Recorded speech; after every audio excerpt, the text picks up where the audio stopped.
Hey guys, today I want to take a look at the possibility of a tie in the 2024 presidential election, what that would mean, and what would happen as a result of a tie in the Electoral College. So on your screen here, this is the 2020 electoral map, and this was that nightmare scenario where the Republicans and Democrats both won 269 electoral votes. So of course, the actual map was Biden winning Wisconsin, Arizona, and Georgia, which gave him 306 electoral votes. But Joe Biden had the weakest wins in Georgia, Arizona, and Wisconsin. You can take a look at it yourself. And out of every single state that Joe Biden won, his smallest margins were in Georgia at 0.23%, Arizona 0.3%, and Wisconsin 0.63%. There's nowhere else where Joe Biden won by a smaller margin. And with this margin of 0.63 in Wisconsin, that means that if Donald Trump did better by just 0.64% in every single state in the country, he would have won Georgia, he would have won Arizona, and he would have won Wisconsin.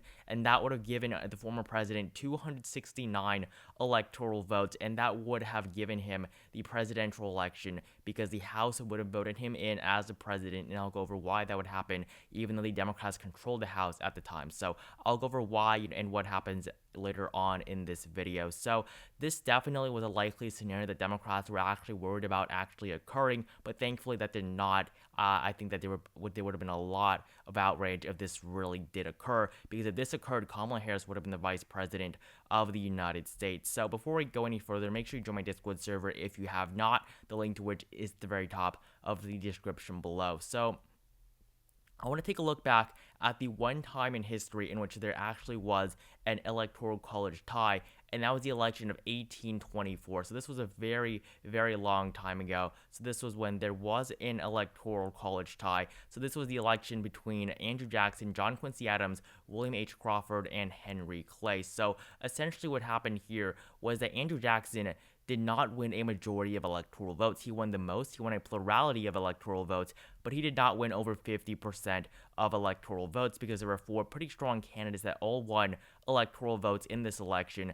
John Quincy Adams came in second, while Andrew Jackson won the most number of electoral votes as well as the most number of popular votes. He just did not win the majority, and he essentially got scammed here because the presidency ended up going to John Quincy Adams, who won just 84 electoral votes and came in second in the popular vote count as well. But he became president because that is what the House voted. The House voted to give the presidency to John Quincy Adams. And you see, you look at this map and you see all those numbers in the different colors, and those are the faithless electors. They decided to not vote for Andrew Jackson if he won the state, or John Quincy Adams if he won the state. So essentially what this is you vote for people, but really it's the Electoral College that votes for president. It's a group of 538 people now. 538 now. It was a smaller number before, but it is physical people voting. That don't technically have to listen to you in many states. So there are many states in which they can technically vote for whoever they want. And there was, faithless electors in 2016. You saw Bernie Sanders won, an electoral vote from Hawaii, but 2020 there were none, and in 1824 there were quite a few. I mean, really a huge amount of faithless electors, and that really just made this even more confusing. But essentially what happened was Andrew Jackson won the most amount of electoral votes. He did not win the majority, which is why the House voted, and John Quincy Adams became the sixth president in American history. And of course Jackson came back in 4 years and destroyed Adams in the 1928 election. So this was definitely an interesting piece of history here, and this is essentially what would happen in 2024 if there really was a tie. So I want to start off by taking a look at the most likely tie scenarios for the 2024 presidential election. So I'm going to start off by filling in these solid states with the Democratic Party. There's no way that the Democrats lose these states. That just is not going to happen. So these states for the Democratic Party, a lot of the West Coast, Colorado, New Mexico, as well as a lot of the upper Northeast are all going to be solid for the Democratic Party, while for the GOP, they will have a lot of their stronghold states as well. Many of these states in the middle of the country that form that red wall that goes through middle of America. And so I'm also going to give them Texas, Florida. I mean, there's really no chance the Democrats will win these states. The Democrats will also win Virginia, as well as New Hampshire and Minnesota. Democrats, I will be giving them Iowa, Indiana, and Ohio. So this gives the Democratic Party 223 electoral votes.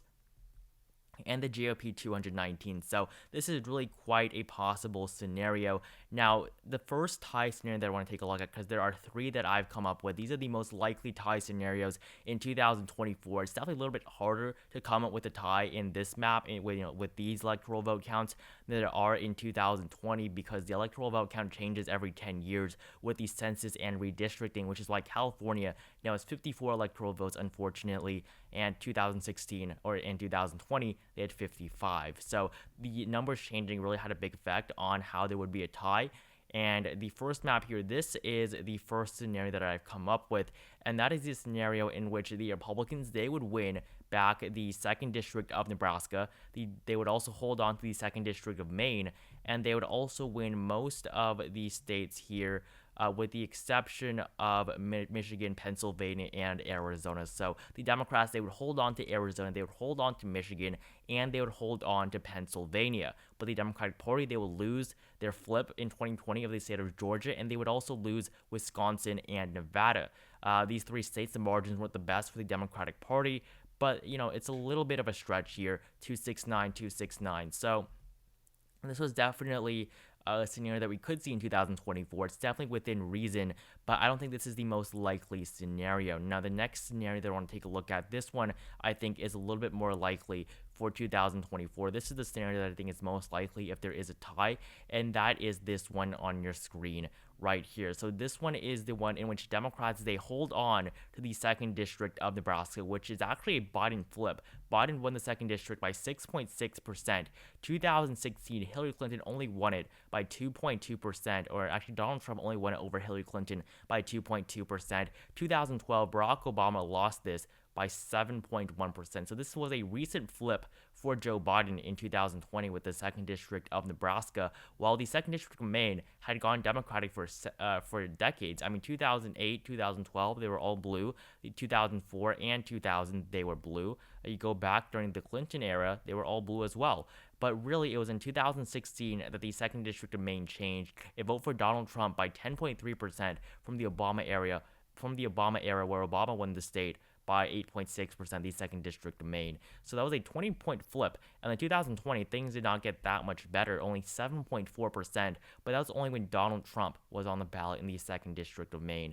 Now, if Joe Biden was running and Donald Trump was no longer on that ballot, it's definitely possible the 2nd District of Maine does go to the Democrats. So that would be a little bit of a stretch, but I think it's definitely within reason here. And then they would also win these three Rust Belt states, giving them 269. So these three Rust Belt states, Wisconsin, Michigan, and Pennsylvania, where Republicans will win these three states in which they did better in compared to the Rust Belt. The only state that would not make as much sense is Nevada, but Nevada has not been exactly the best state for the Democrats over the last couple of years. You look back at 2008, Obama won Nevada by 12.5%.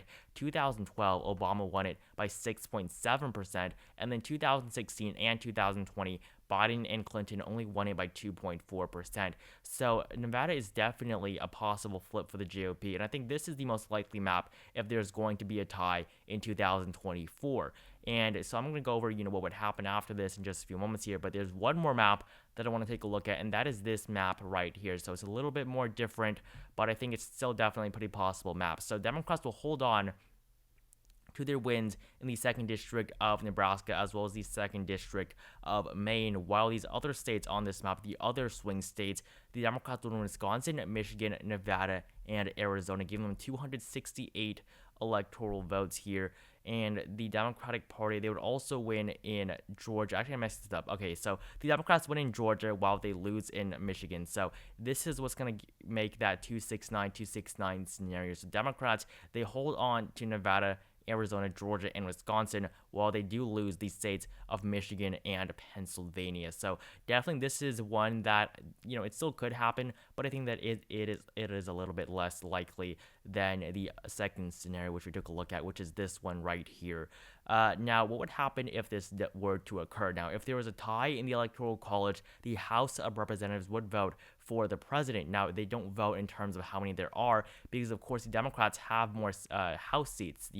Although the Republicans were able to improve, there's no way that a Republican is going to vote for a Democrat to be president, and there's no way that a Democrat is going to vote for a Republican to be president. It is just not going to happen. They will be burned at the stake, and so Democrats do have a majority here, but believe it or not, if there's a tie in the Electoral College, the Republicans will win the presidency. Now, the reasoning here is because they do not vote per seat. Although Democrats have more seats, they do not have a majority of seats in most states. They need 26 states. One party needs 26 states in which they control more seats in that state. So an example of this is you take a look at the state of Ohio. It has 4 House seats here. 3 of them are controlled by Republicans. 2 of them they just flipped in 2020. And of course, you saw this one, the 2nd district, where Miller Meeks only won by 6 votes. The margin in this district was 6 votes. The 1st district was of course a little bit better here, but essentially what this is that they would vote. So out of all these representatives from Iowa, you have 3-1. So that would be 3 for the Republicans and 1 for the Democrats, which means that Iowa's delegation, these 4 representatives, would all vote for the Republicans, which would mean that there's 1 vote from Iowa. Each state gets 1 vote, and that 1 vote from Iowa would go to the GOP because they have more senators here. Doesn't matter what the margin here was. Doesn't matter, if there's 1 Democrat here. It's just every state chooses 1, and they vote within themselves. So if this were to happen, this would actually be a pretty surprising map. So Democrats, they would actually win in most of the Southwest. They would even win in Arizona, Nevada, Colorado as well. So this is essentially the states in which they have more House seats in. So if you look at a state like California, obviously they have more seats, not exactly the most amount of area, but look at these tiny seats there. They're obviously going to win more seats in many of these areas here. And then if you look at another state like where there's 1 seat, Wyoming, this is Liz Cheney's seat. She is essentially going to dictate which which candidate that Wyoming votes for. And so what this means is that Wyoming would have the same amount of power in deciding its president as California, which has 53 electors. So it's definitely not a fair system, but that's just what it says in the 12th Amendment. So this would give the Democrats 8 from these seats, as well as Illinois, Michigan, and then most of the upper Northeast would still all go to the Democratic Party. They do very well here. And so essentially the reason why Republicans would do so well is because they were able to win many state legislatures, as well as the House and the Senate in 2010, which really was, gave them a huge advantage with redistricting, which is why, although in North Carolina you see pretty split elections, the Republicans had a huge advantage here, and their advantage was so huge because of the gerrymandering that occurred in the state. They had to redistrict, which is why Democrats gained seats. They only gained seats. They gained 2 seats in the House, not even net seats. They only flipped 2 seats because these were open seats and they were created through redistricting. So they really did not flip any existing districts to the Democratic Party in 2020. Now, this gives them 21. The Republicans would win the rest of these states, all of these stronghold GOP states. Iowa, in 2018, it would have gone blue because, of course, the Republicans flipped 2 seats here, but now it is for a Republican. And if there's a tie, I'll go over that in just a few moments here. So all of these states, they will all go red, Wisconsin as well, and Alaska, of course. So there would be 2 states in which there is a tie. Those are the states of Minnesota and Pennsylvania. So these 2 ties really would not matter because the Republicans already have 27. They only need 26 seats to elect a president, 28 votes from these 50 states. Now, if there really was a tie, let's say the Democrats win in these seats, let's say they win in Pennsylvania as well, and let's say they also win Iowa. So if this was the map here with the delegations from the House, then they would essentially just keep voting. They would just keep voting until someone wins. That's it's really not that practical of a system, but they just keep voting until someone does come out on top. But thankfully, someone would be chosen. Now, in this case, it would be the Republicans. They would have reelected Donald Trump in 2020. They still would have won in 2020. The amount would be a little bit different, but even in 2020, if there was a tie, it would have gone to Trump. 2024, it would go to whichever Republican was running on top of the ticket. Now, for the U.S. Senate, things will be a little bit different. The interesting thing here is that if there's a tie in the Electoral College, which means that there would be a tie in the vice president's race as well, the Senate would get to choose, and this would just be, just a normal Senate voting, and there's 50-50 right now. That would make this 50-50, which means that Kamala Harris, the vice president, would be able to break the tie for herself if she was the vice presidential nominee in 2024, or if it was another Democrat, she would be able to break the tie for the Democrat, which means that in 2024, there's an electoral college tie.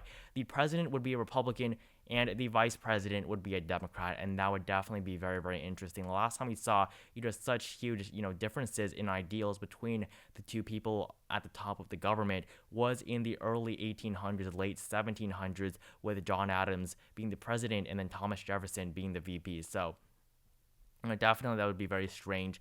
But the problem here is that if there was a 269 tie, there are faithless electors like there was in this election right here. Faithless electors could decide the election, but in today's age, I don't think it's likely there would be one, just because, they would be, destroyed by people. They would probably be assassinated. Honestly, it would just be horrible, if there was a,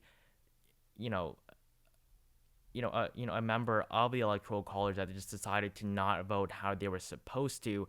And essentially what that would do is that would basically give the election to somebody, that didn't win a majority of the Electoral College. So that's definitely a scenario, but I don't think it's too likely in today's day and age with how, just how different, these parties are and how big of a deal that would really be. So thank you guys so much for watching this video. Today I went over, just the nightmare scenario for the 2024 presidential election where both candidates win 269 electoral votes. Make sure you join my Discord server if you have not, the link to which is at the very top of the description below. Like this video if you enjoyed it, comment down below, whether or not you think this could happen, and just how you feel about the 12th Amendment, which basically made up these rules in general. Like this video if you enjoyed it. Again, I think I already said that. Subscribe to my channel if you haven't. Thank you guys again so much for watching, and I'll see you guys in the next video.